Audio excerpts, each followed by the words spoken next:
Har bir oliy ta'lim muassasasida talabalarni harbiy vatanparvarlik ruhida tarbiyalash, jamoat tartibini saqlash, huquqbuzarliklarni oldini olish va jinoyatchilikka qarshi kurashish maqsadida Qalqon jamoatchilik guruhi tashkil etilgan.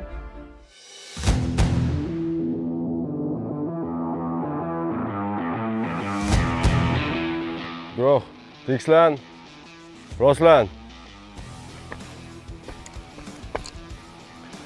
O'rta komandir Qalqon guruh jamoasi ertalab saflanishga saflandi. Bildirib beruvchi oddiy askar Toshmamatov. Erkin. Hamma o'z xizmat vazifasini olib borishga tayyormi? Xizmat vazifasini olib borayotganda xavfsizlik qoidalariga rioya qilgan holatda talabalar bilan urush janjal chiqarmay, tartib saqlagan holda to'g'ri tushuntirib gaplashiladi. Qoidabuzarlik ko'rilsa, belgilangan joyda sigaret chekayotganini kimdir ko'radigan bo'lsa, ratsiya orqali aloqa chiqasizlar, yetib borib tegishli chorani ko'ramiz. Hamma o'z vazifasini bajarishga qarab qadam bos. Jumladan Toshkent davlat transport universitetida ham Qalqon jamoatchilik guruhi o'z faoliyatini samarali olib borib, talabalar va xodimlar uchun tartibli va xavfsiz muhit yaratmoqda.